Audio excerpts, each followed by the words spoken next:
اعوذ باللہ من الشیطان الرجیم، بسم اللہ الرحمن الرحیم۔ دوستو، آج کا ہمارا یہ خاص وظیفہ ان دوستوں کے لیے ہے کہ جن کے رشتے نہیں ہو رہے، جو چاہتے ہیں کہ ان کے رشتے ہو جائیں یا ان کے ساتھ کسی کا نکاح ہو جائے اور وہ چاہتے ہیں کہ وہ کنوارے نہ مریں۔ تو دوستو، آج کا یہ خاص وظیفہ انہی لوگوں کے لیے میں لے کر آیا ہوں جو اپنی شادی کروانا چاہتے ہیں، جو چاہتے ہیں کہ ان کی شادی ہو جائے لیکن رشتے نہ ملنے کی وجہ سے شادی نہیں ہو رہی، بہت زیادہ پریشان ہیں، بہت زیادہ مشکلات کا شکار ہیں اور بہت زیادہ زندگی سے تنگ ہو چکے ہیں۔ تو آپ نے دوستو زندگی سے تنگ نہیں ہونا، اس ویڈیو پر عمل کرنا ہے، وظیفے پر عمل کرنا ہے۔ انشاءاللہ تعالی 40 دن کا یہ وظیفہ ہے، 40 دن آپ اس وظیفے کو اچھی طرح کر لیں، انشاءاللہ تعالی 41ویں دن آپ کے پاس کوئی نہ کوئی رشتہ ضرور آ جائے گا۔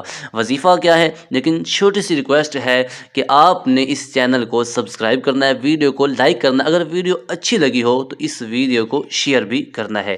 وظیفہ چھوٹا سا ہے، 40 دن کا عمل ہے، رمضان المبارک کا بابرکت اور عظمتوں والا مہینہ چل رہا ہے، تو آپ نے اس مہینے میں ہی اسی وظیفے کا آغاز کر دینا ہے۔ 40 روز جیسے ہی پورے ہو جائیں گے آپ کو کوئی بھی مناسب سا رشتہ مل جائے گا۔ وظیفہ کیا ہے کہ آپ نے سورہ یوسف کی آیت نمبر 24 کیا ہے؟ وَلَقَدْ هَمَّتْ بِهِ وَهَمَّ بِهَا لَوْلَا أَن رَّأَىٰ بُرْهَانَ رَبِّهِ كَذَٰلِكَ لِنَصْرِفَ عَنْهُ السُّوءَ وَالْفَحْشَاءَ إِنَّهُ مِنْ عِبَادِنَا الْمُخْلَصِينَ۔ یہ جو آیت ہے نا، اس آیت کو آپ نے 500 مرتبہ پڑھنا ہے، لیکن پڑھنا کب ہے؟